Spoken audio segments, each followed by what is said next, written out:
Good afternoon. This meeting is called to order. Joint Planning Commission and Moratorium Committee meeting on Thursday, August 7th, 2025 at 4 p.m.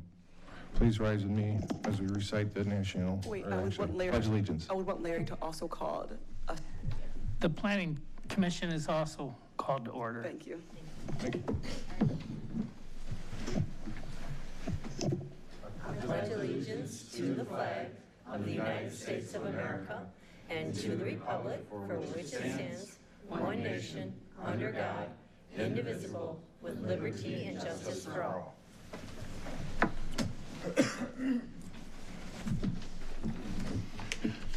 Good afternoon. I'm Nate Dorlag, Deputy Supervisor, sitting in for Supervisor Ben Martin, and I'm passing the mic over to the Chair of the Planning Commission, Larry Nichols. Good afternoon. First order on the agenda is to approve the approval of the agenda. Are there any changes, Casey or Kyle? Anyone? Okay. Then I make a motion to approve the agenda as presented. Support. All in favor? Aye. Opposed? Motion carries. Next item on the agenda is the approval of the minutes from July 24th, 2025.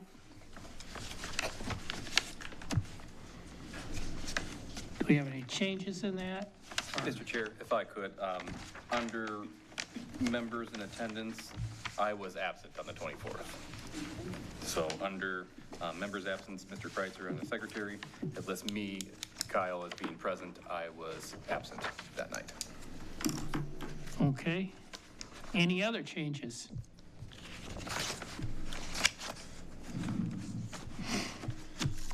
I have one. I'm sorry. Okay. I was looking for it. Okay. It was one that I had asked to have done on page 9/16. It was the very last in the paragraph, the very last sentence, page 9. It's not, yeah, okay. It says, it's under modifications. It said the financial surety may also have. We were going to change that to shall, that word shall right there. I don't know. Where are we looking at? Are we looking, so not the minutes then? It's actually, no, it's not the minutes. I'm sorry. Okay. Gotcha. No, you're good. On the minutes right now. I'm sorry. Yep, okay. I should have did that under old business. I'm sorry. That's all right. You got me worried over there. I move we approve the minutes as amended. Support. All in favor? Aye. Opposed? Motion carries.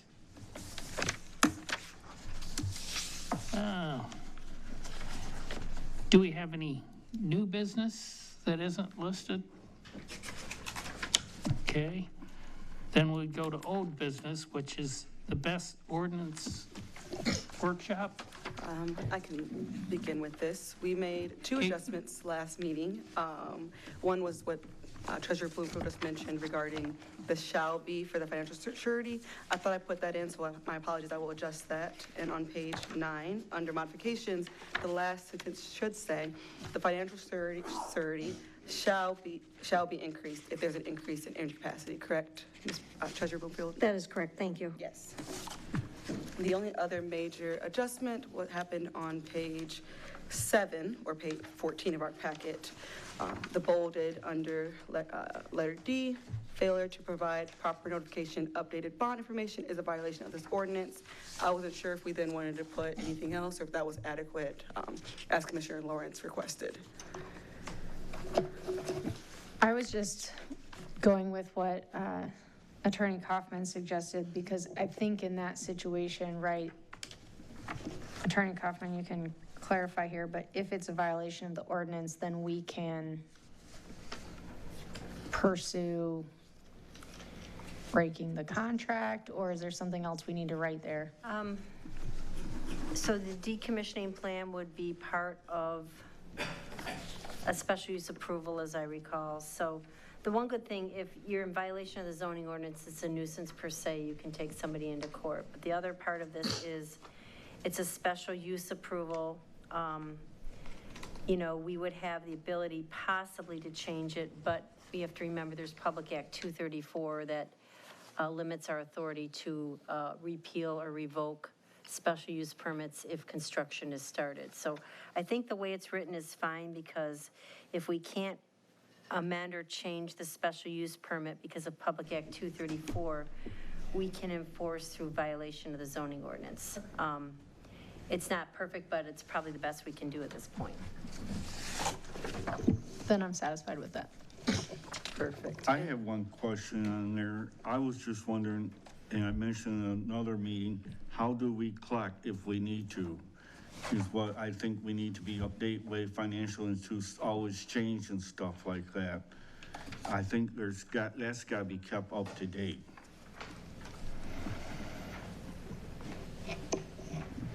Do you mean how do we collect the decommissioning money if something happens, or? Correct, yeah. So I don't remember exactly how it's written here, but we're going to require the company, if a project gets approved, to post some type of financial surety, either a letter of credit or a bond. And we're going to hold that. And then there's a periodic time period for which we will review if it's still enough money, essentially. Is that how we've drafted this? I believe so. Okay, I'm sorry. I've looked at a lot of these over the last 2 weeks, and I don't remember exactly what yours says. But that's generally, so this township is going to be holding some type of financial surety, either a bond or a letter of credit, and it's going to be incumbent upon somebody on staff, probably Casey or somebody who might have her job, to make sure that never lapses, and if it's automatically renewing, to make sure that it automatically renews. So that's why the part that we just talked about, the financial surety, must be increased if there's an increase in capacity, so it automatically go up then. And we were looking at within 60 days, you have to give us notice, and if you don't give us notice in writing, like 60 days before the bond is set to expire, then failure to do so is a violation of this ordinance. So we're going to be holding some type of money guarantee in this township. And every couple of years, I forget if it's 3, I forget what it is, your planning commission is going to review it again and say, is this enough? And if it's not enough, they're going to have to up it. I just on the way over here in the car, I was talking to an attorney for a project, and they don't want to, so these projects normally, when they're out many millions of dollars, that bond will not hold out over 1 year. They want it to automatically renew. And I'm always concerned that something happens and the bond doesn't automatically renew, which is why we've put this stuff in here about if you don't automatically renew, it's a violation. If you don't tell us at least 60 days ahead that you're gonna, get a new bond or something like that, we always have to know, and somebody here on staff is gonna have to watch that, because you never wanna let that lapse. If you let it lapse, then we're not holding anything to cover us in decommissioning. So, does that answer your question? I'm not sure exactly if I did answer your question. I have a question about what you just said in regard to my insurance policy. I have to have insurance to do my work. And if I let that lapse, the insurance company contacts the people in regard to that issue. And I immediately am not allowed on the property of the people I work for. Can't they do something like that or don't they do something like that with a bond? In short, no. Okay. Okay. So it's going to be our obligation to watch this and make sure, we're saying in here, if you let this lapse or you don't increase it, it could be a violation of this ordinance, and that allows us to go and try and enforce the ordinance or this special use approval. Before Public Act 234 became effective in 2024, we would have had the ability to revoke this special use permit, okay? Which gets their attention very fast, all right? Because the law changed and favored essentially the developers in this regard. The developers will say to you, this is a 2 to 3 year build out of this project, and if you revoke my special use in the middle of that, I am out millions of dollars. It affects my financing. I might have power purchase sales agreements. All kinds of things could happen. So they want a longer period of time in order to get their project started than normally our special use standards will allow. So they're going to want that bond to hold out over 2-3 years. They don't want it to have to renew annually. They don't want anything that we could do within a year or two to revoke it, to screw up their project. That's why Public Act 234 was adopted. So it has limited how we can enforce through special use approval. We're much more limited than we used to be. So it's going to be important here, or for any project that might come to this township, that we have a staff person that's designated to watch those bonds or letters of credit, whatever they are, and make sure they don't lapse. If it's due to renew on October 1st, on August 1st, somebody needs to be calling that insurance company and saying, is this still good? When am I getting the replacement bond? Is this going to automatically renew, et cetera? Because we can never let it lapse or drop. Of course, we can go back after it at that point, but it's harder when you're chasing rather than to have it in hand, essentially, if that makes sense. Sandy? I recall us discussing having legal counsel or somebody outside of our own legal counsel handling that for us because it was that important. Does anybody else remember that conversation? Maybe it was I had one with somebody else where it's kind of like, it really shouldn't be kept in-house because it's not their job to do that. I don't know. It's just, it's something you do not want to let lapse because you're not going to be told when it does. So you would just hire someone to manage that, essentially? That, or you have legal counsel that you could put the burden on them because if it does lapse and it's under them, she's. Yeah, so I'm sorry, Catherine. She's like, not it. She's like, no way. in our They ordinance, have insurance for those things. in our ordinance on page 16 of our agenda, it does say township zoning administrator and/or designated personnel. So whenever that time comes to choosing somebody, we can just have that, figure out who wants to take that job on. I do have a question. I don't see it in here, so Casey, maybe you can point it out when or how often, the frequency that we're going to review to make sure it's enough. Catherine just mentioned that, but I'm scanning pretty rapidly up here and I don't see it. Doesn't mean it isn't there though. Under number 17, I think that first Roman numeral, every third year after commercial operation of the system, page 13 of our packet. I think that covers it. Every third year. Is that it? Yeah, a little one, there's a lot of little numbers here. Describe estimated decommissioning costs and current dollars and provide, this figure will be updated every third year after commercial operation. Township zoning administrator will administratively review and accept estimated decommissioning costs. So the way it's written is the first year that you approve it, there's going to be some type of decommissioning costs presented by the applicant's engineer. We're going to hire our own engineer to vet that and make sure they feel it's accurate, okay? Every 3 years thereafter, they're going to have to submit that. Sometimes we have it come back to the planning commission. Here it's drafted to come to whoever your staff person is.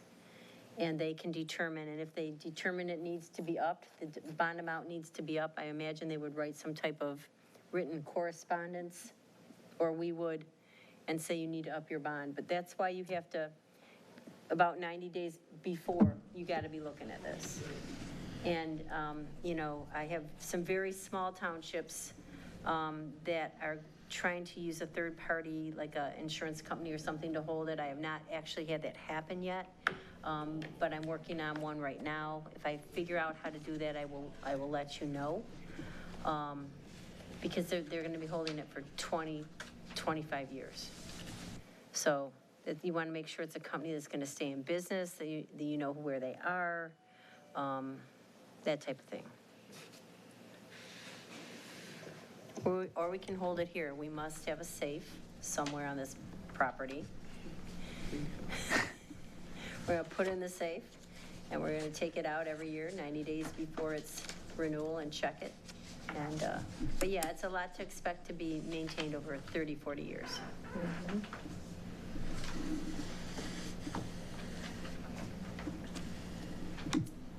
Does the township have an internal method of checking or of special dates popping up? Do you know? Does anybody? Well, I don't know, but I did this in a job I had before. This was part of my job responsibility, and I would just put on my calendar, you know, the first of the month, up it comes, and I'm going to check all those you know, bonds or letters of credit or sureties that happen. I don't know in terms of other projects that we might have in terms of, some of the larger, Redwood or some of the others, whether we take, escrow. Sometimes if the person can't finish the project because it's winter time, they might give you post a bond and we hold it. So, there can be a process established. It's not hard. What's hard is making sure that your longtime personnel, whoever's going to do it, understands how important this is, and it cannot be missed. It seems like we should have a calendar that prompts all of the pending renewals and stuff and is maintained, annually, and someone is responsible for looking ahead and being proactive. Yes. I'm looking at Casey.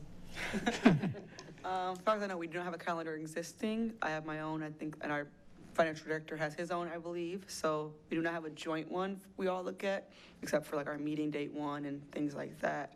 But it probably could get plopped on there if we decide down the road that's how we want to go. And it seems like we should have an administrative procedure that dictates what goes on that calendar and how it's administered. Yeah. And I would say that it's more than just one person, like you said. It should be Oh, yeah, absolutely. A joint effort. very much so. We have the finance director. If there is a formal finance director, and or the treasurer, more than one person should be responsible. Well, exactly. It should be a prescribed responsibility for some group of people or some person to, or some officer to be responsible for maintaining and acknowledging that calendar.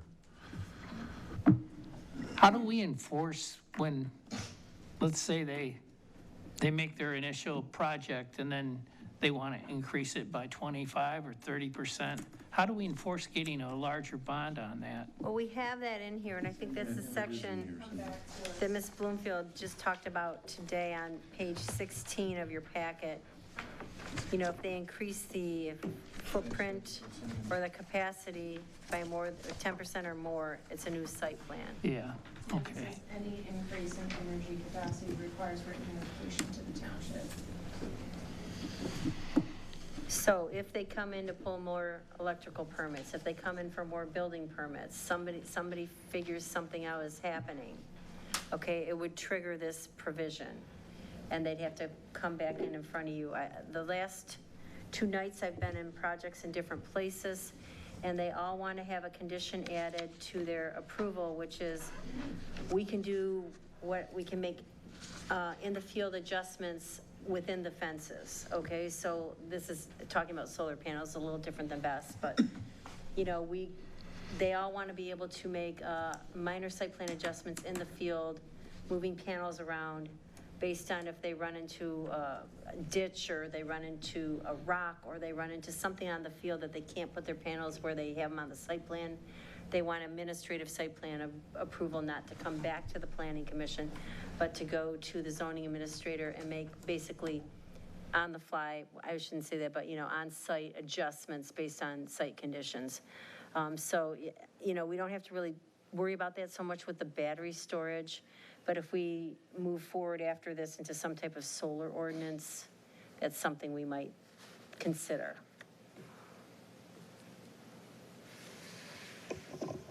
Perfect. So if we're all satisfied with the decommissioning and adding that shall that Ms. Bloomfield mentioned, the only other adjustment that was created was taking AGR out of the list of zoning districts and replacing AGR with LM. After our conversation, was it last week or 2 weeks ago, I was assigned to create some maps for you all. I can cover those quickly, just to let you guys know what exactly is going on in the maps. One second. Okay, so the first map we have here is showing all the light manufacturing and manufacturing parcels in our township that are 20 acres plus. No.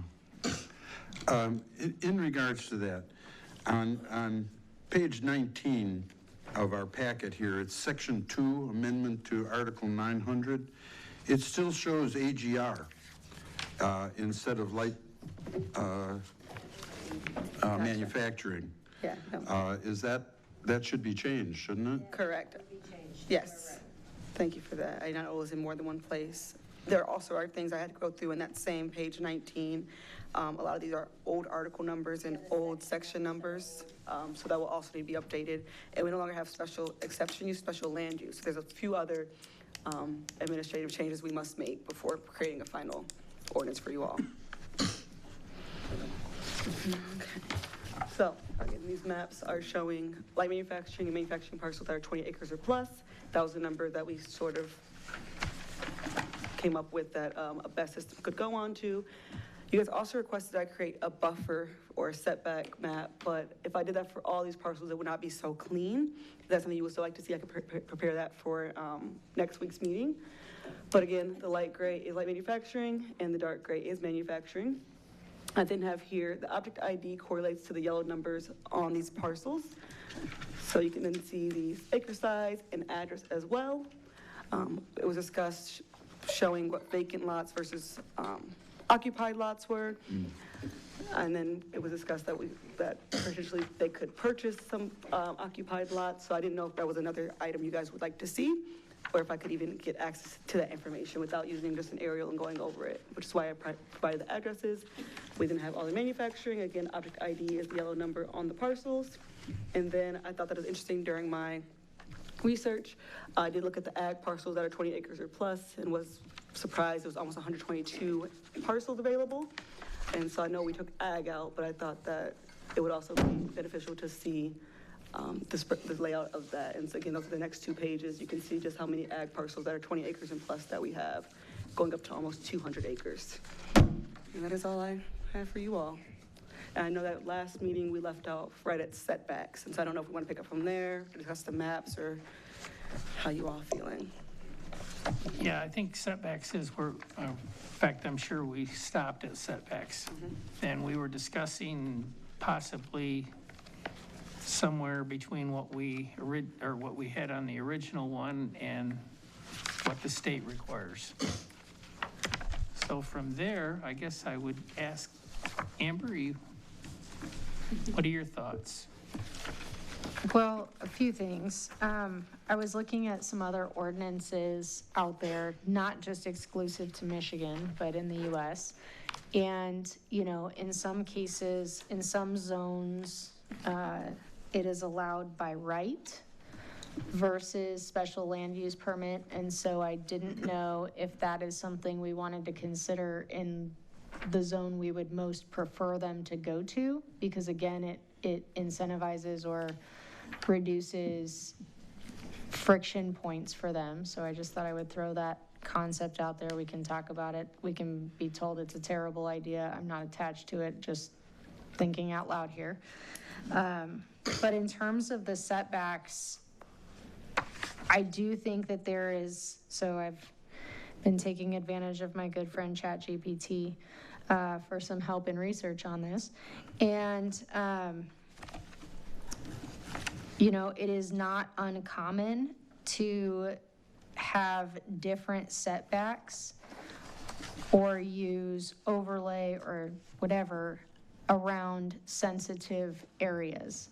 So even if we use light manufacturing or manufacturing, we could still put in different setbacks if we have concerns of school. I know a school is not in that space, but you know, a heavy residential density, et cetera. So I'm not opposed to, I guess all of that to say, I think setbacks are a key component to how we make sure that we feel like wherever this goes, it goes into a place that the public feels safe.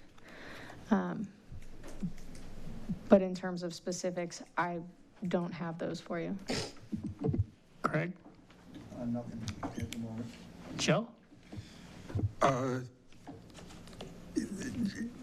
Setbacks are an important consideration, I agree. And what I was hoping for was, I mean, setbacks would be one way of addressing particularly sensitive neighbors, schools, hospitals, nursing homes.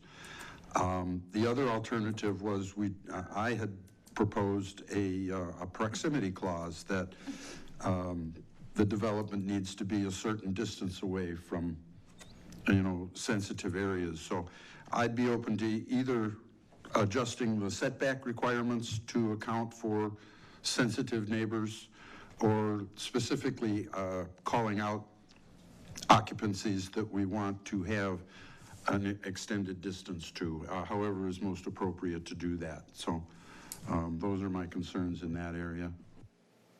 Thank you. Jim? I have nothing at this time. Sandy?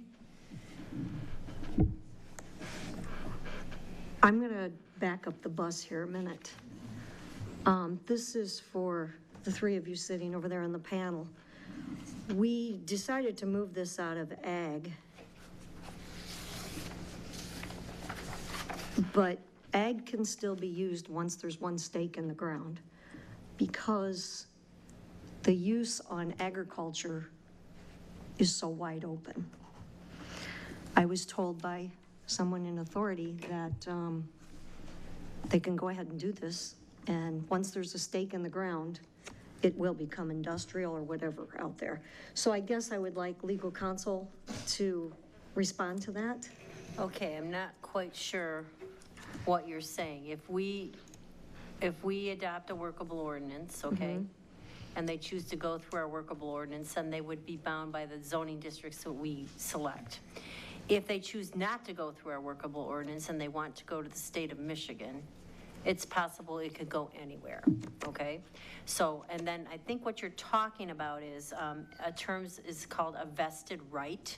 And if somebody gets under, just very generally under Michigan law, and it's a little, each fact pattern is different, but if somebody gets a building permit and shovel in ground and they start construction, then they have what's called a vested right. So if your zoning changed after that, they would get to continue with their project. So it's, in very most basic terms, it's building permit and shovel in ground, okay? Now, there's all types of variations to that, like there's cases that our firm has handled in terms of somebody got approval for manufactured housing and the township changed the zoning after, and then they sued and said we had a vested right, and the court said no, all you did was put in the streets and the utilities, and that can still be used for single family housing, which the zoning is now. So you didn't get a vested right, you didn't get building permits, shovel and ground, you put, you know, streets and roads and utilities in, but that didn't perfect it. So when I say just in the very most basic terms, I think that's what you're talking about, is called a vested right. I did not know the term for it, but thank you. Okay. Anything else? No, thank you. Jerry? Nothing. Nate?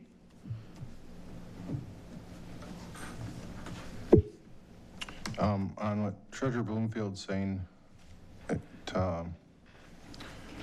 I think, you know, because it's ag and it's so broad to be used, even if it's excluded, is there a legal loophole that somebody could jump through? You know, and we know we've got a lot of case law with the Right to Farm Act where, you know, ordinances tried to prevent somebody from doing something with a farm, and they lost in court many, many times. Will an energy project, you know, and couple that with P 233, 234, and 235, will this ordinance, you know, get overturned as it stands right now? So as it exists right now in the moratorium stage, remember, it's a workable. So nobody has to go along with it. If they don't like what we develop or what we have that's already here, what we might change it to, they don't have to go with it, okay? They can go to the state. The other thing I think maybe you're talking about is somebody wants to use some type of solar energy or something on their farm as part of their farm operation. If they're, you know, we can get into the Right to Farm Act and all that, but if they're using it for their own purposes on their farm, that's different, okay? They're not going to be then producing it to put into the grid and upload it, and which is a broader application. So if somebody's using something as solar panels on their farm and it's for their farm operation, that would generally be protected under the Right to Farm Act, because the definition of a farm operation is fairly broad in that statute, and if somebody can show what they're doing, but that's a totally different use than I'm doing thousands of acres of solar panels or battery storage to put into the grid, okay? That's, as I understand it, that would be different. I'm not sure what both of you are saying about ag being very broad, the agricultural zoning district. If our ordinance says you can go in light manufacturing and manufacturing, then that's all you can go in under our ordinance. If you want to go to the state, you're right. Somebody could completely bypass us, say, I don't want to go where you're saying I can go, and I'm willing to go to the state and go through the process, as painful as that is. I wanted to let you know, Mr. Dorlag, last week I was sent a copy of the first application that's in. It's got an application number, I forget what it is. The state of Michigan MPSC reviewed their application and gave them like 7 or 8 pages of corrections they have to make. So the MPSC is going to be rigorous in their review of these applications. So I think then, you know, the companies go back to themselves and they figure out, which way am I going to go? Am I going to try and go through the municipality, or am I going to go through the state? And that will be their own business decision. So I'm not sure if I'm answering your question. I'm not sure I quite understand it, but if you could explain a little more. That's okay, we can move on past that All one. right. Thank you. I have one more question on setbacks. Do you see an issue with having a foot, not necessarily 1 foot, but in feet distance per megawatt setback on a battery energy storage system? And the reason why I ask is because in California, I think it's Assembly Bill 303, it's a 3,200-foot setback proposed by Dawn Addis, following the Moss Landing power plant inferno that happened in January. And so people speculated why they chose 3,200 feet, and it's not exactly clear, but that the plant was 3,200 megawatt hour plant. And you know, in California, maybe because of the population density, maybe 1 foot per megawatt is a good idea. But, you know, around here, I personally would like to see a 25 foot per megawatt. And that's what we have on our residential. That may be a little excessive, 10 foot maybe, you know, but do you see any problem with having a setback that's set up in a foot per megawatt order? Well, I'm going to say I don't know enough about megawatts and how that equates to any type of damage or negative effects we might want to be regulating, because as we know, we have the regulatory authority under the police power to, you know, protect public health, safety, and welfare, but our ordinances have to be reasonable, and they can't be arbitrary and capricious. So we have to have a connection between what our ordinance is and what is the purpose we're regulating. So we can't just be, well, I want a mile setback because I think that's safe. We gotta be able to connect them somehow. The phrase is often used, there's gotta be a nexus, okay? So what I'm trying to say in legal terms, which I'm sure you don't care about, is we don't want to violate due process, and municipal regulations ordinances have the presumption of validity, but if we can't prove that there is a rational basis between the ordinance and the intent or the purpose that we're trying to advance, they're not reasonably related, it could be declared invalid. So I just don't know enough about megawatts and what their impacts are and how distance manages that or makes that better or worse. I can't say if that would be reasonably related. But, you know, if somebody had some type of research that we could look at, that might be helpful. Otherwise, you know, we have to be very careful that our ordinances are based on a reasonable, you know, a legitimate governmental purpose, which safety certainly is, but that they're rationally related and there's a reasonable connection. So there's the doctrine of unconstitutional conditions, which I've talked about before, which really doesn't apply to ordinances, but there's the whole idea about, like, you cannot be too punitive. So we have to keep that in mind. all these things in mind, which makes this very hard to develop a workable ordinance that people feel good about, that they feel that is safe enough, but also on the flip side could allow a project to be developed. So this is all kind of a work in progress, if that makes sense. That makes sense. Thank you. I would like to explain my rationale, if I may. 1 megawatt of energy is 1 megawatt of stored energy. So if you equate that to 1 gallon of gas, for example, a gallon of gas is a gallon of stored energy. 1 megawatt, 1 gallon of stored energy. 400 gallons of gas is 400 times that. You know, you might feel comfortable sleeping at night with 1 gallon of gas in your garage, but you might not feel so comfortable if you have 400 gallons of gas sitting in your garage. So on the very base level, we're talking about stored energy here. And I would refer to my friend Dr. Hathaway on that, but he knows a lot more about that than I do. But you know, that's the rationale. So when we're talking about safety, we're talking about stored energy. What something is capable of doing, 400 times 400 megawatts, 400x. That's a lot of stored energy. So what the capabilities are there, I am not an expert. I'll be the first to admit that. But that's my rationale, and I think it's reasonable. Would you sleep good at night with 400 gallons of gas in your garage? So it sounds like there's two things we're talking about. One Excuse is me. 1 feet per megawatt. Were you not finished? I'm sorry. Go ahead. I'm not finished. So that's really where I'm coming from. You know, if we have reasonable amount, could be 10 foot, you know, 25 foot would make a 74 acre parcel, probably still capable of putting 50 megawatt BESS on it, you know, and if an energy company wants 400 megawatts in Comstock Township, they're just gonna have to pony up and buy 8 parcels of land. It's that simple. You know, $3 million for a piece of property for a $400 million energy project it's a small percentage of the total cost of that project. So spread it out, make it safer.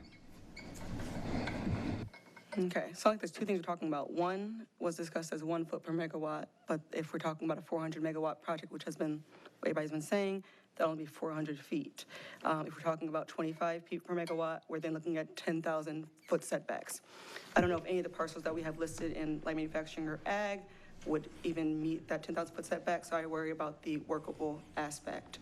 If we want them to go in light manufacturing, I don't even think we have many parcels that could do a 2 mile setback and still house the BESS. So I just worry about workability, and if they see, not if they see, but if we change this number from 500 feet to 10,000 feet, that, as Catherine said, how do we justify that? 10,000 feet is a large number, 2 miles is a large number, and I just think maybe that is something we could put on the table and have a vote on potentially, or we could just discuss other setback options. If the state is 300, we went to 500, increase 200 feet, perhaps we could say let's double and go to 600, let's triple, go to 900. I think we should have some sort of grounds to stand on. Okay, so you kind of rounded around to what the last part of my statement was. You know, making it workable for the township, or we're making it workable for a business.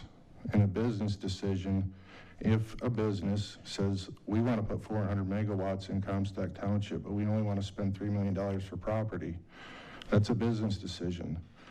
If they have to buy 8 parcels and spend 24 or 32 million, that's a business decision. That's on them. We shouldn't be sacrificing safety for a company making a business decision and trying to save some money. You know, $3 million for a piece of property that a $400 million BESS is going to go on, that's a small percentage of the total cost of that project. All I'm saying is if with a 25-foot setback, 50 megawatt BESS would be a 1,000-foot setback.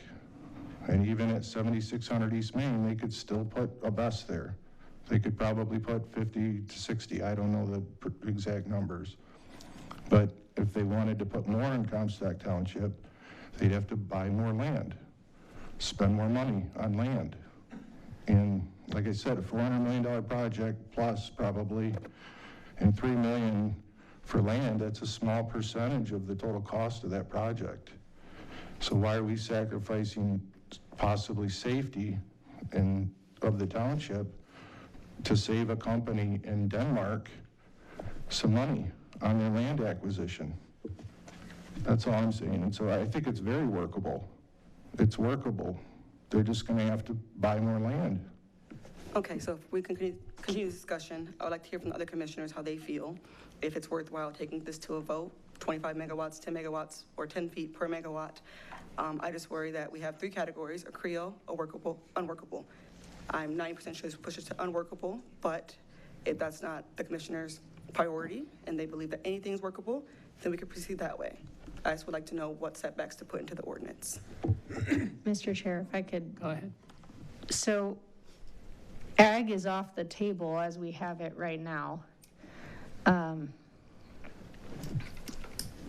I may be an unpopular position to take here, but in doing all of this research, I will say that I don't necessarily think a battery storage facility is bad. I think where it goes is the problem.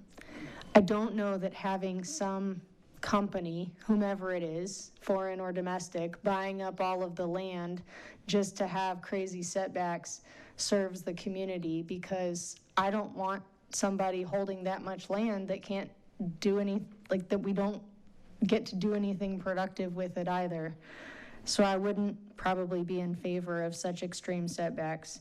In fact, I would suggest that if we're trying to send someone into the areas that we feel more comfortable, like light manufacturing or manufacturing, we should look at lessening the setbacks in one of those areas that makes it more desirable for them to go into. And so whether it's light manufacturing or manufacturing, and my guess would be at least in manufacturing perhaps, we should drop to the state minimum. Thank you. Yeah, the whole purpose of what we did by taking it out of ag was so that we could make it more acceptable. Make it workable. Workable for us. And if we're gonna put those kind of setbacks on it, we should probably go back to ag. Yeah. Mr. Chair, if I may. Yeah, go ahead. So the way I'm looking at I'm on page 31 of your packet. So if you'd like to get there, under the special use in the ag and M1, this is, things need to be updated. But it says 500 feet from occupied community building or dwelling. Now, we probably would need to define what a community building is, because if we're not going to start putting it in the M and the LM district, am I applying 500 feet to every occupied building in the industrial district? I want to put that out there. And then secondly, I know I was unable to be in attendance at your last meeting, but there is, I don't think we've talked about it enough, and Amber's mentioned it too, but an overlay district in which we could set boundaries for renewable energy within the township as well. So instead of it being the entire ag district, you could set a area of the township you would find it acceptable, which could include some ag property as well. So I did want to put that out to the group in case you wanted to explore that further, unless the commission and our council members are, very in agreement of just cutting ag entirely. If you want to cut ag entirely, then we can forget the overlay. If you're interested in some potential ag property for this, then it may be worth exploring an overlay district. If you do an overlay district, can it be a combination of zones? So Yes. Okay, great. That's what I thought, but I wanted to confirm. Craig? Well, I would agree with Amber. I think we want to ultimately pick the location that these people want to go. It is a valuable thing, and for it to be in the light manufacturing, it has to have a lesser setback. It's not going to work. Those lots just are not big enough. I think the battery storage will add value to the community, but we want to pick the districts that it goes in. Joe? You know, we all want to protect the safety of the township and make that a priority. The idea of adjusting the setbacks by megawatts at first appeared attractive and maybe even reasonable, but you know, the large-scale battery energy storage systems that I have seen consist of what look like loaves of bread, or you know, baking tins to set out on a field. And if there's 10 of those, or if there's 100 of those, I'm not sure that the setbacks need to change. I mean, you need to be so far away from the closest one of those loaves of bread. So, I'm not sure that there is a connect between the megawatt capacity and the required setbacks. And the setback should be the minimum distance we need to protect the neighbor and deal with whatever might be happening on that property. And I think that's the bottom line. I mean, 300 feet is probably enough to get emergency equipment and stuff in. But again, there may be specific situations where we want a greater setback because of evacuation issues or the type of occupancy. You can't evacuate a hospital. It's very difficult to evacuate a school. And if you do have one of these lithium fires that's putting out poisonous smoke, that becomes a serious consideration. So I like the 500-foot setback.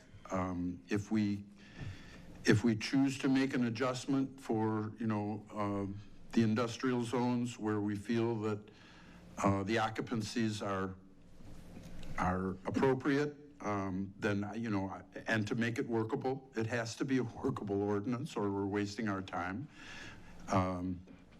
So, reducing the basic setback to 300 feet, now that we've adjusted the zones, I could live with that.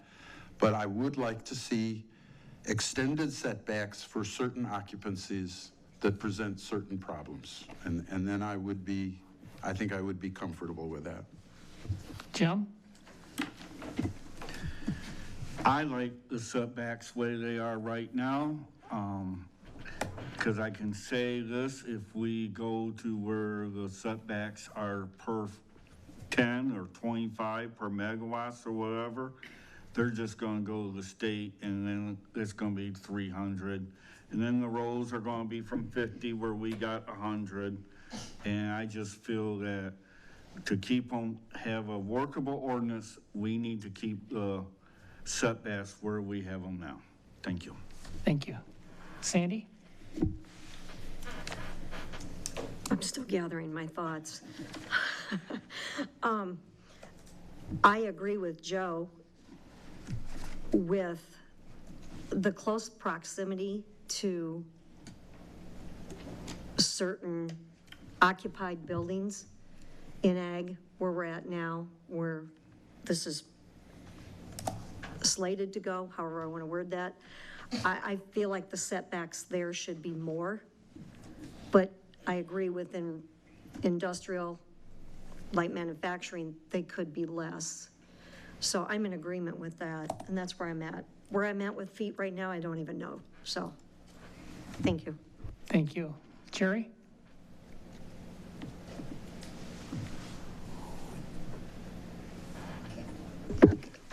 Well, I can see where in manufacturing, you could have a less setback. And I don't really understand where that would be, but if it would be a school or where people were at, then you would want more of a setback. And exactly what that would be, I'm not really sure, but that's my comment. Nate? First, I just want to address, I think something Amber said. Who said that we need to have one 1/6 of the state's goal for their 2050 goal is 2,600 megawatts statewide for battery energy storage. Why does 1/6 of that need to come into Comstock Township? You know, there's other communities that could benefit from this. If you know, 50 megawatts is in Comstock Township and 50 megawatts is in Richland Township and 50 megawatts is, you know, all up and down the transmission lines, because that's all it needs is to be near a transmission line and a substation. I realize that will cost somebody more money, but it'll protect the community.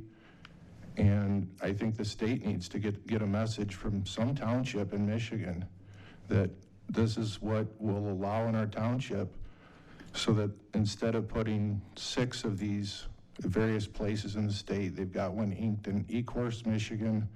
They're working on one here. They're working on one up by Grand Rapids and north of there. You know, they need to spread this stuff out a little bit. It's too much to put in one location, in one community. It's too much of a burden, safety burden for the community. And I realize, you know, we're going to lose some community host money on that, because, you know, if it's 50 instead of 400, we lose, you know, 2,500 per megawatt hour nameplate capacity. But it's a small price to pay for safety to miss out on that money. And I think that's what needs to happen. I think it's a moment for Comstock Township to say this is what we'll allow, and, you know, and tell the state that it's too much to put into any community in Michigan. You know, and maybe up in, you know, there's no transmission lines going through some of these forests up north, so it's kind of tough, but it really just needs to be near a transmission line in the meso network, which covers many states, not just Michigan. Just needs to be close to that, and it needs a switch station. You know, put these things, spread them out a little bit, spread the wealth around, you know, give some community host money to some of these other communities.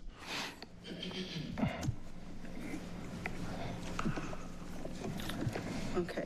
Okay. I will say, Go ahead, Casey. okay. Okay, so I'm hearing 2 things. I'm hearing we should reduce the setbacks for manufacturing or light manufacturing, or keep it at 500. I think that there's a consensus of doing either of those. So if we can get a motion or recommendation, and then we can then discuss feet setbacks from sensitive areas that Joseph has brought up, if everybody's okay with that. I don't think we really explored having a overlay type district either, did we? Yeah, no, we did not. So that, Yeah, I almost think we need to talk about the overlay piece first. Like, we might need to squirrel off setbacks here for a minute, just because I am personally confused in the conversation, because it sounds like we continue to talk about the hypothetical of ag. And so I think we need to be clear about what zones we're talking about in order to be clear on what setbacks are appropriate. So as we had discussed and kind of voted on and decided in our last meeting, ag was off the table. So do we want to continue talking about setbacks as it stands, as we've proposed written today? Or do we want to consider an overlay that might make it more workable, but just change setbacks accordingly? So I don't know that I have a strong opinion on either, so I would just pass that over to the rest of the crew to see what you guys think. I think if we're talking overlay, we're talking, you know, if we're going to include ag in that, then we're talking a larger setback. But I think we need to not, like, we just have to decide, do we want to do overlay, or do we want to stick with where we're at now? I think that's question number 1. I actually thought we decided that last meeting not to have ag. Right. I don't know. Am I wrong? I raised that question because of other municipalities I have talked to where things are happening that shouldn't be happening. Even though the planning commission and the boards are doing one thing, other things are happening. And I was just making you aware of a conversation I had with somebody who's in the know. so, for what it's worth. Any other comments? Craig? Or go There's ahead, Joe. probably some attractive alternatives if we were to look at an overlay district.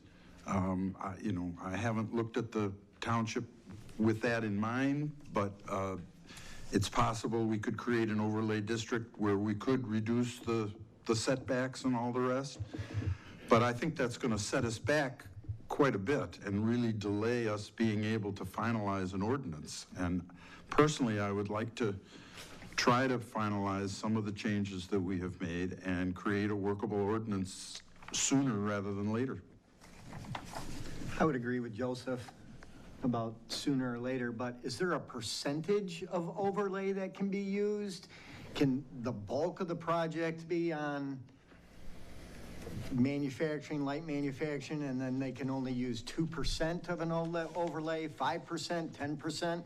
Because we don't want the overlay to be 90% ag or another district, and only a tiny bit of the project is on what we approved.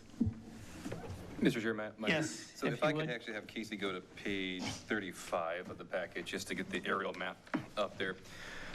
So as Amber said, and I thank you for that, Amber, too, the question would be, is the commission interested in an overlay district? As Amber indicated, if we're not, then I can stop talking and we can move on in that regard. An overlay district would include, or could include, if you so chose, the LM district, the M district, and properties that are zoned ag, but you would set the boundary of that overlay.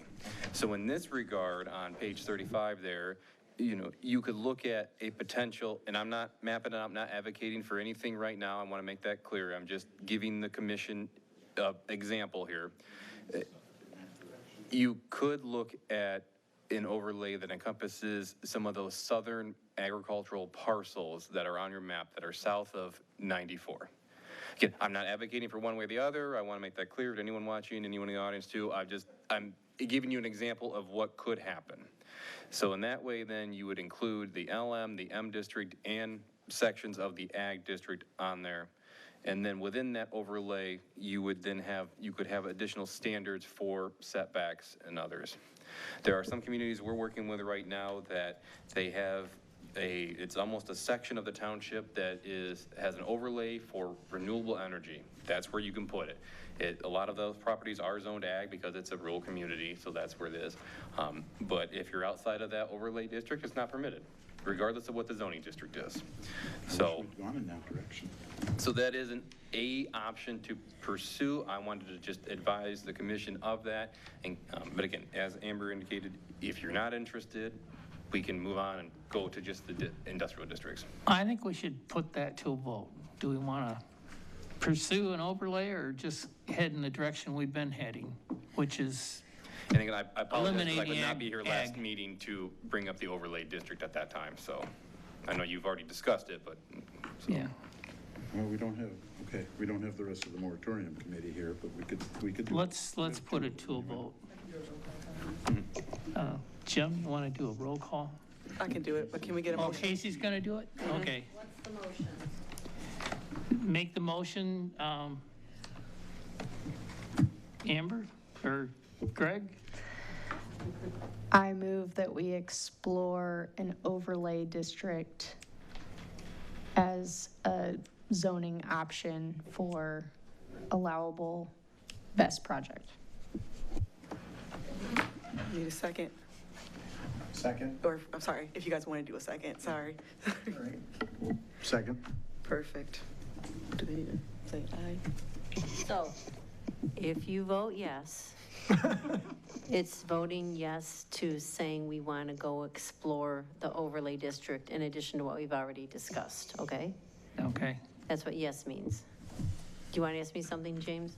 Yeah, so the overlay would be where it's in ag, light manufacturing, or manufacturing, is that Or correct? any or all, right? No, you draw a circle on the map and. Yep. So that would be then the next item after that, if you wanted to explore an overlay of what areas of the township to incorporate. Okay, So it's on top of the zoning district. But it wouldn't matter how it's zoned, correct? Correct. Can an overlay district be composed of multiple components? Does it have to be one contiguous block? I would much prefer it to be one contiguous block.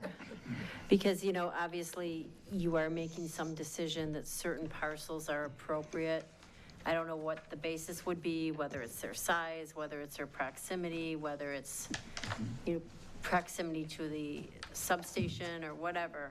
But you're gonna be making some, if you go down this road, you're gonna be making some determination that these parcels, for some reason, are appropriate for an overlay district, which you would create, which, as you know, would just lay right over the top of the existing zoning and would allow certain additional land uses to be allowed in that district and that district only, if that makes sense.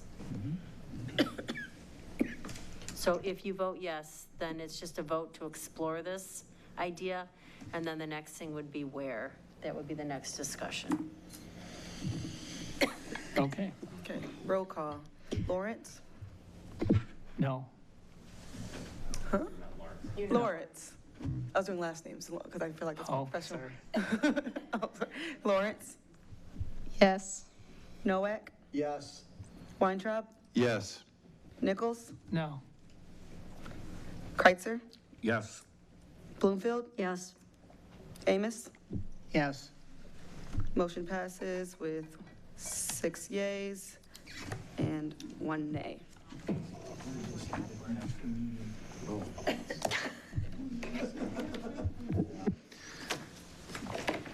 Okay. It's an interesting idea. It is. So where do we proceed from here to get to that point?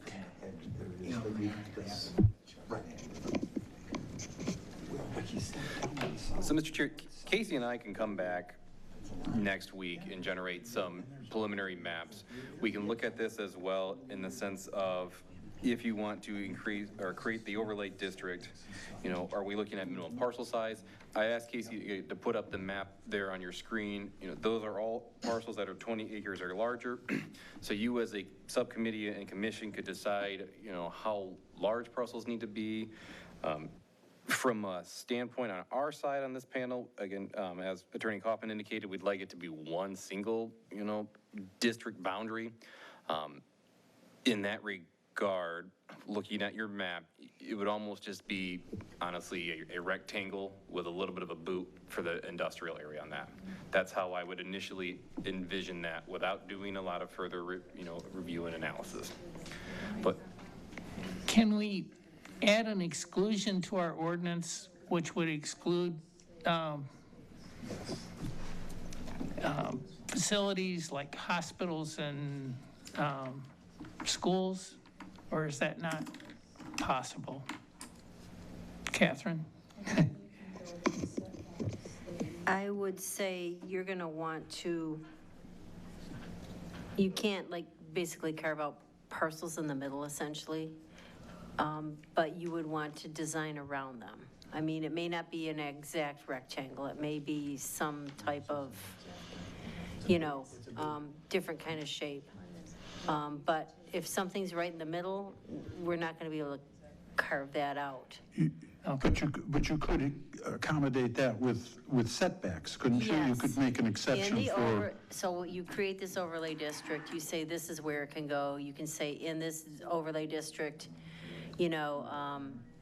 if the setbacks are whatever, 500 feet, and if you're if you're adjacent to or within X number of feet of these listed uses, public school, private school, daycare center, nursing home, hospital, the setback is then what, 1,000 feet or something like that. You could do that, okay? So there is a way to do it. I think I just said two different things. But we're not going to carve parcels out. We're I know. going to allow, possibly pick an overlay district. And then from that, within that district, which will be a whole separate set of zoning ordinance regulations that will only apply there, right? So we're not changing the A, we're not changing the LM, we're not changing anything else. Then we'll focus in on setbacks, and they might be different depending on what you're abutting or in proximity to. Does that make sense? Yes. Okay. Okay. Should have brought food.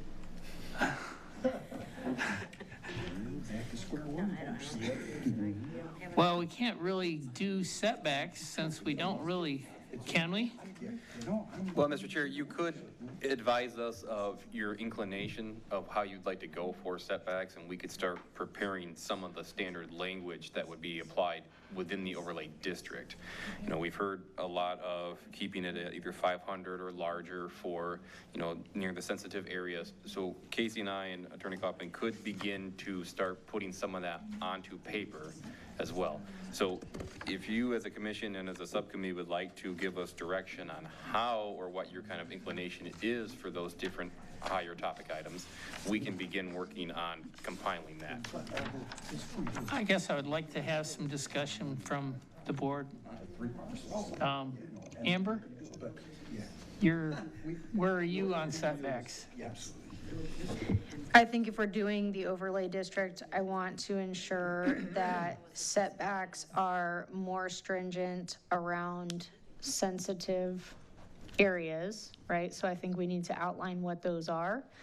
And then I would be inclined to not want to reduce our setbacks as they are today and perhaps increase.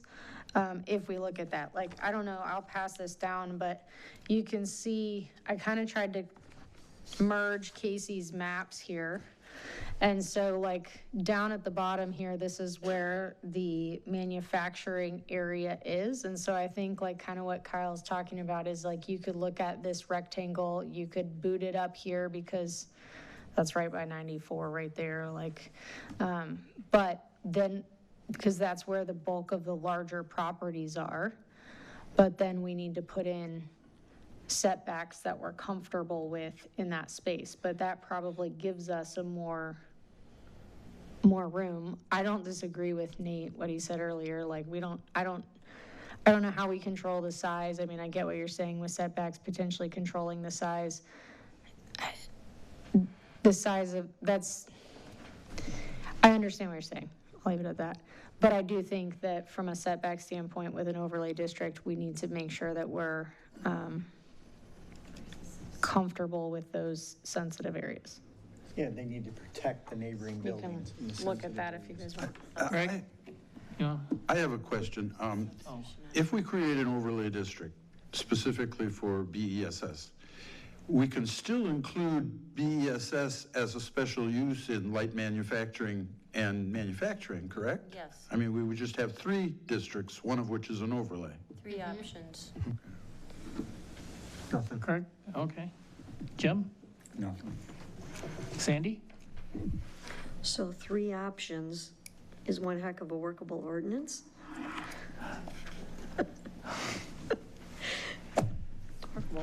But we still need to decide what we want for For setbacks. Setbacks, that's how we're gonna control it. I agree. Yep. Well, I just, I always feel like the cart is before the horse here. How so?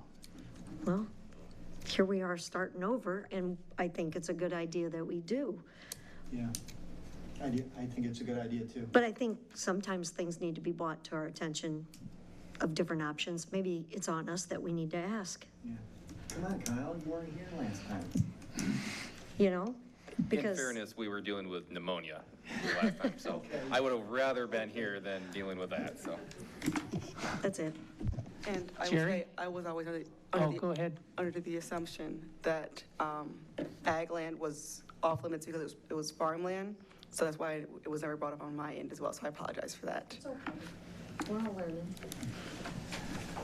Jerry? Nate? I'm good. Where, Okay. where is that new substation on this map?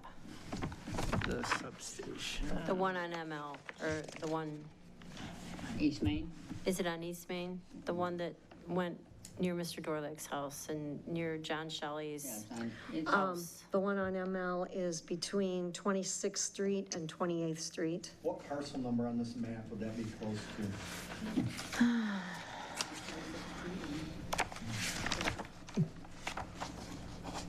Right in here? It'd be right in here. 5448. That's north, that's north. I think that's it now. Your map, it would be 5448. 5448, yeah, that makes sense. I'm not on that map.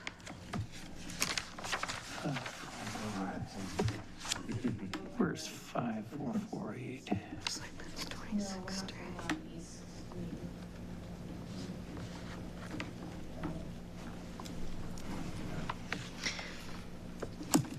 Just something to think about. Okay. It's by here. Okay, remember the rezoning we did for the bakery? Yes. It's right there. They're like right behind it, if They're that helps you any. next to the existing substation. Yeah. Okay, It's just a little bit to the east of them, okay, like one lot to the east of them or two. okay. And Mr. Chair, to clarify too, even with exploring an overlay, you're not really being set back that much. We have enough, we've worked on this, for 6-7 months, internally. You're not starting from ground zero again, so we are able to continue pretty expeditiously. So I wanted just to, Yeah. in case there was concerns on that of having to start over again, you're not, because you already laid the groundwork for a lot of this information. We've got a lot done. We just Exactly. need to finalize or work on this part of it, and this part also includes setbacks. And my understanding from what has been said is we're talking 3 setbacks or 2. I don't know what you, I explain think what you you're mean. talking about whether it's an LM or M, that would be one situation. Right, that would be one And in- setback. And in that situation, is it either permitted or special use, right? Right, And then you're possibly exploring this other option, which would be an overlay district in this ag area, some ag area south of I-94. And in that case, we would talk about what the setbacks would be there, and then there'd be anything regarding sensitive land uses. There might be additional requirements. would we make that an exception or, No, we would just be an additional requirement, okay, okay? So if normally it's 500 feet, but if you are adjacent to or within, X 500 feet of hospital, daycare, school, K through 12, daycare, nursing home, we can come up with uses we think would fit in that category, and we should probably just list them, so there's no confusion. The term community building or whatever, that's in the state law. I don't think that's real clear. So if we want to provide sensitive uses that have additional setbacks, I think we should probably try to list them out as much as possible. I just want to mention that over by the substation you just inquired about, there is a school over there, Okay? and it's Green Meadow. Okay? I know that it's still open. Last summer it was, or last school year it was, and I assume it will be this year, just a heads up. aren't they building a new one in that area? No. No? As far as proximity to a power control station, I have to agree that that's the developer's responsibility. That's an additional cost to them, but that's not a planning and zoning No. issue. It was just We need to provide adequate place and an appropriate ordinance, and if they have to extend the primary down there, that's their problem. I just asked because I wanted to know where, I know when that substation happened, I just didn't know where it was on this map. Thank you.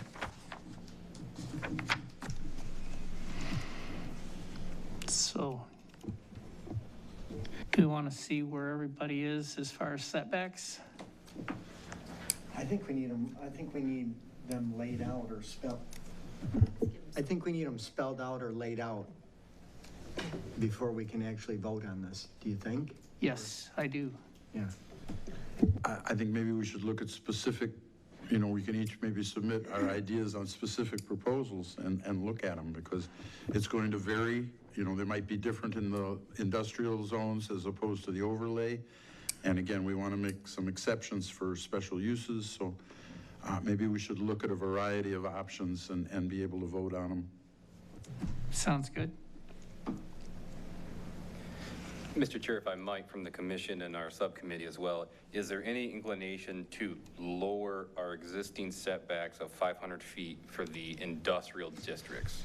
Yes. I think so, yeah. Okay, that helps Casey and Yes. Attorney Kaufman and I. That was kind of why we did it to begin with. Yes. Okay. Yeah, I would be in favor of, like I said, state minimum in those areas. And then I think we should create a list of what we deem sensitive. And then we can establish based on that list, what our setbacks need to be for that space. The exceptions, yeah. Correct.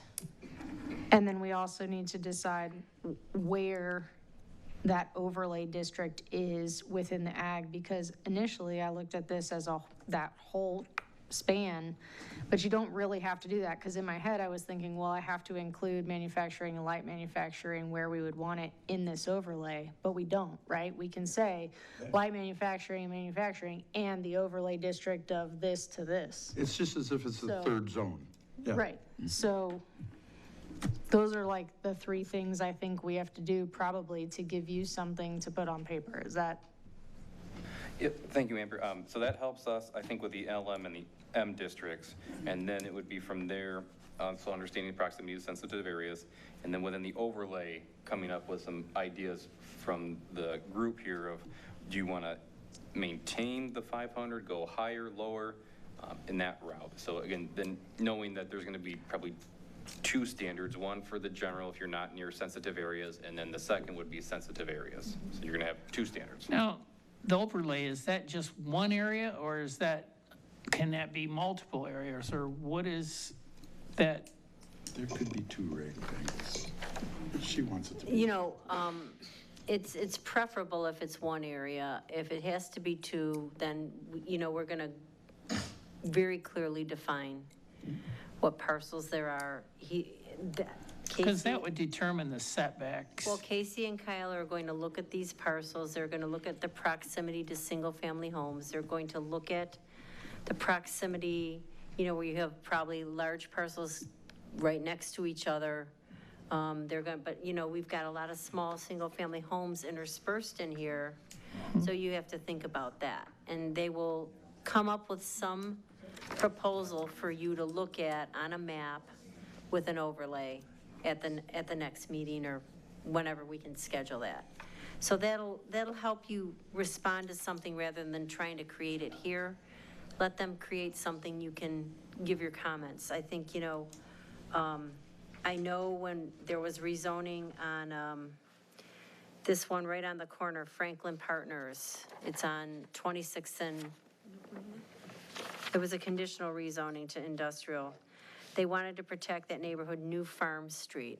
And they really wanted to keep that protected. And on the west side of 26th, you know, where the road commission is and all that, there's this one little street in there that there was a lot of attention paid to. I don't know who was on the planning commission at that time. So, you know, there's going to be pieces and parcels they're going to look at and figure out, you know, if it can be done, where is the best place to do this? And then, of course, you can look at it and say, well, no, I think we should strike this one out. I think we should add this one. It's just a starting point. They can provide a starting point to discuss. Unless you really want to give them direction tonight about what your thoughts are, that's fine too. I have a question for the noticing of an overlay. Do we need to treat it as a rezone? Would it go out to the 300 feet?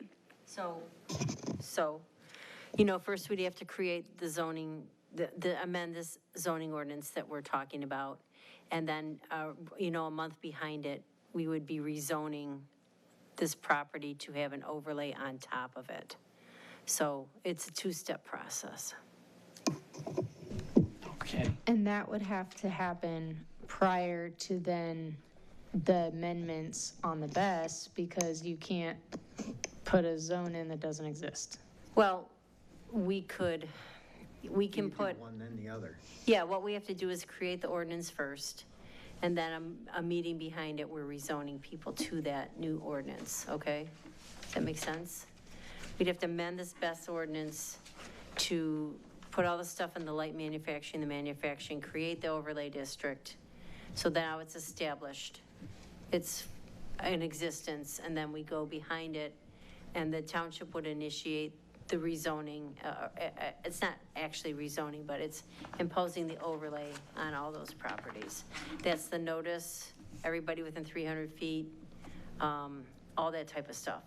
So the whole thing through the planning commission, public hearing, to the board, 2 readings, all that process. So what's the risk on timeline with our current situation? We have, I think, till the end of the year, as I recall. So, you know, obviously, we're going to have to be deciding something by end of September. Okay. So we really can't set any setbacks at this point in time, can we? Other than we've already, we kind of agreed that in industrial and light industrial, we can go with the state's setback. Kind of discussed in industrial, light industrial, going down to the state the state requirement. And then if you have any ideas, if you want to discuss now, well, I don't think it should go below 500 in any case or whatever, you can have that conversation now so they know what not to do, essentially. Okay. But if you're not ready to do that, you can just see what they I think we should go ahead propose. and do that. Nate? What do you think about setbacks? Oh, I think you already said.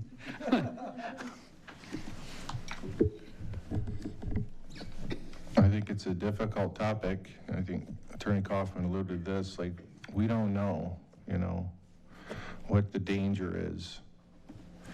But we have heard from experts. We've heard from an expert, Professor Emeritus,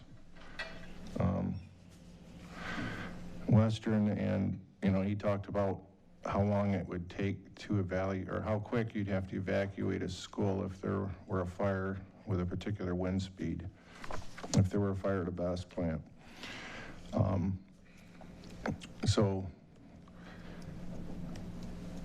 you know, I think setbacks are important because it provides the buffer that we need between people's homes and children and, you know, the infirmed, and I just think it's a very important thing, and I think it would apply to any situation. You know, it seems like there's a lot of different routes you can go when you're talking about zoning, you know, but setbacks are setbacks, and they would apply to any type zone property, overlay district, you know, because they are attached to the project itself, not to a particular zone or a particular district or something. They're attached to the actual project. So a setback on a BES and per megawatt, it takes away the confusion, you know, of, well, you know, this zone, that zone. It's just across the board.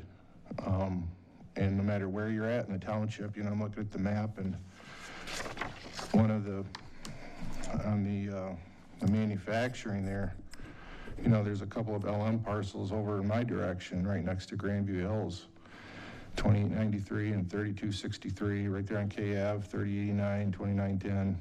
Some good-sized parcels of property. You know, but right next door is Grandview Hills. You know, I used to live in there. My children played in the yard, and I have a lot of neighbors in there whose children play in the yard. I think there's 100 homes in there, if I'm not mistaken, in that condominium development.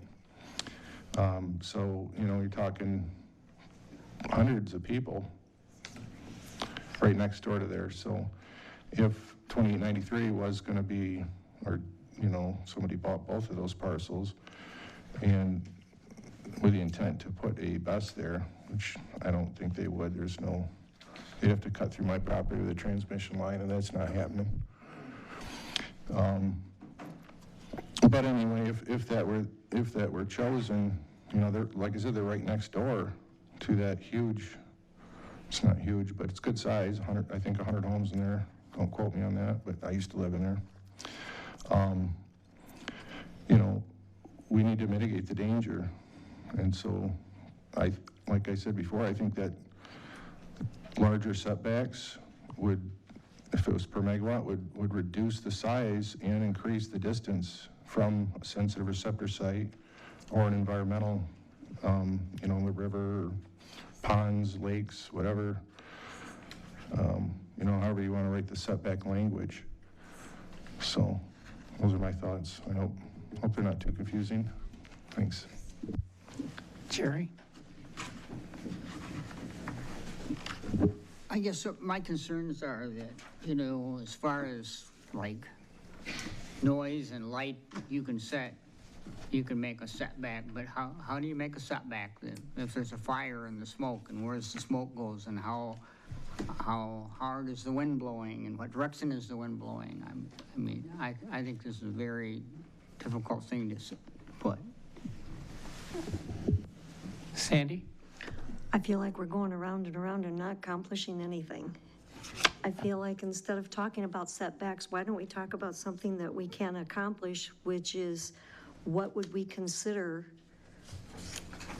a property that is, we don't want something this close to, like our schools, a hospital.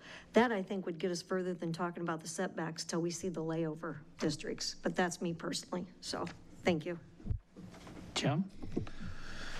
Well, I agree with Sandy. We are going around and around. I'm not gonna, we worked on this ordinance for a long time. I feel maybe like light manufacturing, we should go with the state, 300 feet and stuff like that. But with the occupied or the layover or whatever, we should go with the 500 feet and 100 feet from nearest road and stuff like that. But I think we should go back with the state guideline of 300 for light manufacturing. That's mine. I agree with Jim. Joe? I agree. In manufacturing and light manufacturing, we can go back to 300. Greg? I agree. Amber? I do agree with that. I did want to address something that Nate said. The setbacks can be written and attached to the zone. They're not attached to the best project. So you can have setbacks in light manufacturing that are different from the overlay. In regards to what Sandy said, as I'm thinking, school, daycare / childcare facility, hospital, nursing home or assisted living retirement home. are on my top 4 list that I can come up with at the top of my mind of sensitive areas. And I do think that's important to note because childcare is permitted by special use in agriculture. So you might, I don't know whether we would want to, yeah, I'll leave it at that. So to answer all of the things that have been brought up, those are my opinions on the 3. Okay. And, oh, one last thing, sorry, Mr. Chair. I do not think, to give you some specifics, Kyle and Casey, I do not think that we should go below 500 in the overlay area. I would not be in favor of reducing it from that. In fact, I think I may be in favor of increasing. Mr. Chair, just lighten your round because I know we're getting to 5:30 here. Yes, we need to move on. The real quick question I had for the group is there any inclination for the sensitivity setback distance? Do you want to go 750, 800, 900, 1,000 feet? Is there any kind of group consensus on that of what you want to do? I guess the real brief question on that, Greg, do you want to go larger than what we have now, or? Yes. Okay, that's all, thank you. That's perfect. That gives Okay. direction for Casey and I. Yes. I would be careful about daycare centers as an exception, because if someone is keeping 3 children in their home or something, we might not want to create an exception for them. So I don't know how that's normally handled, but there must be some metric for daycare centers. But I certainly agree with schools, hospitals, and possibly nursing homes. Wonderful.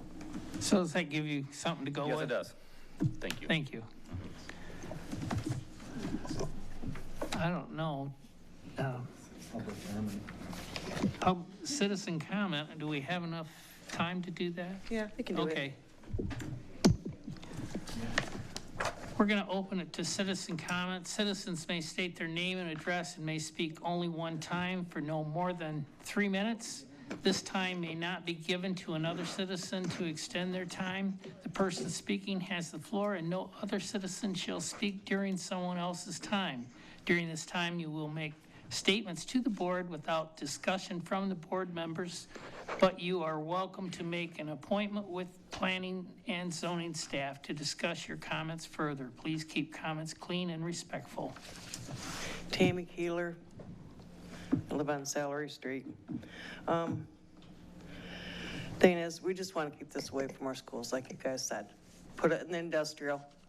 There's adults that work in those buildings. They know how to get out of there faster than these kids do. And they can evacuate faster in the industrial areas. As far as daycares go, people want to go to work knowing that their children are safe. I don't care if they have 2, 3 kids in those daycares. I have like 5 houses down by me, I think, that do daycare. And I want to know if my child was safe there or not. So there shouldn't be no exception to that rule. If there's a daycare there, don't put it there, please. As far as the area where you guys are talking about, there's a lot of parcels there. There's Great Lakes greenhouse. There's one right before that, right big old field. There's like 2 or 3 of them right across the street, right there on N Avenue. I don't know if that's in our district or not. And I think it said 60,000 by 100,000 feet they are, or something like that. If you go down like 26th Street where you're talking, and you turn on N Avenue to your left, I think, yeah, to your left, there's 2 great big fields right over there with nothing around them, nothing. If you guys look hard enough, you can find them. I mean, they're there. And there's one right there, right by the county building, but like Sandy said, there is a school there, and I do believe that it's a preschool. Now, I think that's what they use it for. I'm not sure if it's a daycare or a preschool. But yeah, if you guys go out there and check out those parcels, they got it right on there. Thank you. Did I do that? Yeah. Screenshot. All right, we're open. Need to reset it. Richard Hathaway, 3617 Silver Hills. I'm not here representing any school or anything else, just representing myself. I've heard a lot about setbacks, but one of the things I didn't hear about was your noise restrictions. If I read it correctly, you're talking about 55 dBA average hourly decibels. I bet during 4th of July, you will not exceed that. I want to see you sleep when elevation of sound, there's no maximum limit in what I read. That's scary to me. You could have something just below the threshold of damaging hearing, and your ordinance will pass. It will be fine as long as it only occurs every maybe 3 minutes. It needs to be looked at, and that ties directly into setback too, because noise level decays with distance.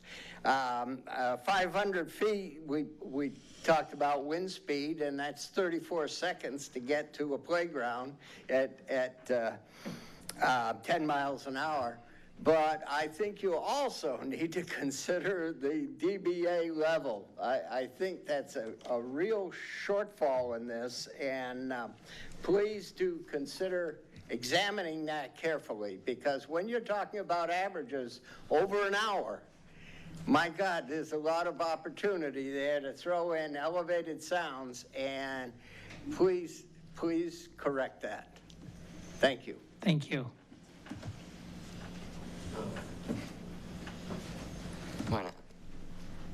William Knight. I'm not in favor of having an overlay district. I think light manufacturing and manufacturing are good enough. Also, referring to setbacks, we got it away from the school. That was the main concern. I think we should go to state mandates now that we have the AGR taken out. Thanks. Thank you. Anyone else? If not, we'll close citizen comment. Information or future action items?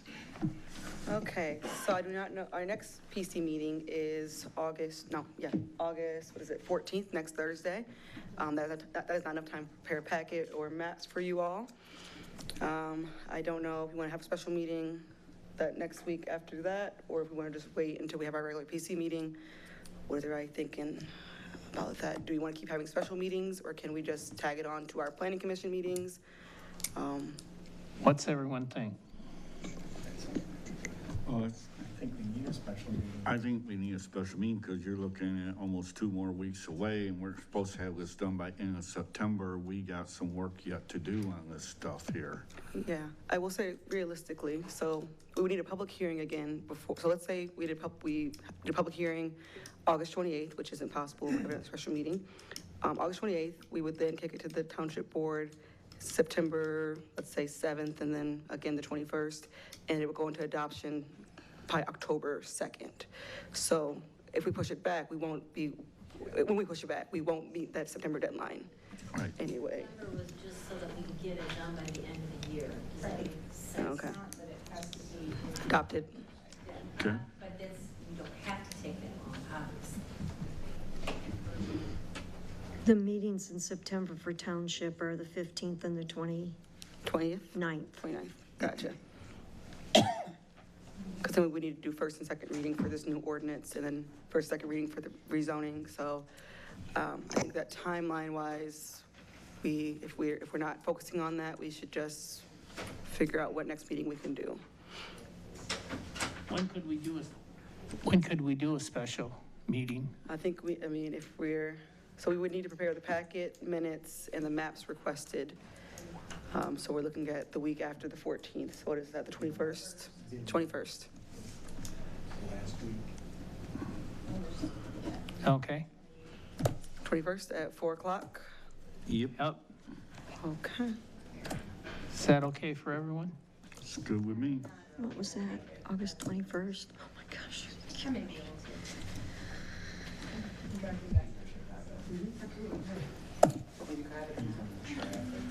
Mr. Chair, if I might, if the commission and the subcommittee is willing, if you push your meeting back to the 28th, you're only 1 week more behind. That gives us an extra week to prepare more of the draft language, the maps, other items. Otherwise, you're stacking up your meetings a lot with this. So having an extra week would actually give us more time to get you more documentation in that regard. So if you meet on the 28th for this as an agenda item, we don't really have a lot of other items coming up pending so far, so it wouldn't be a full, well, we have some items, but not, but, yeah. So. I'm okay with that. Do either one. I'm okay moving it back. What's the rest of the commission think? I'm okay with either one they decide. 28th. Either way. I'm good with 28. No, it's part of our meeting. Jerry? I'm good. I think I 28's think the good. 28th, but I think we'd have to do like a 4 o'clock again. Yeah. Perfect. So, We have to notice this is a special meeting at 4 to 6. Planning Commission agree with that, 4 to 6 on the 28th, special meeting? Oh, planning commission meeting starts at 6, so we maybe 5:30, 5:45? Right. Yeah. Thank you, because again, that gives Casey, Attorney Kaufman and us an extra week to get more of this around, get some revisions to you. We can be more thorough in that and actually have, I feel, more information to present to you to act on than if we were to rush this, so. More is better. So, Thank you. of course. Any comments from anybody? I have a question for Catherine. Catherine, we read this paragraph at every meeting about the requirements for citizens' comment. Is it necessary that that whole paragraph be read over and over? I mean, at the Township Board, we read it twice. Couldn't it be posted or something? Well, it's printed here on the agenda. No, we don't have to read it every time. We don't have to read it at all, but it's helpful that people know that they have 3 minutes to speak. They may state their name and address. They don't have to. So, I mean, obviously, if it's in, I don't think if we have it twice in one meeting, we have to read it twice. That's just my opinion. I like it to be read once so that everybody feels, who wants to speak, knows they have the right to speak. They know what the rules are, even though they're printed here. I like it to be printed, but certainly not reading it twice during the same meeting, in my humble opinion. Any other comments? Then we're adjourned. Okay.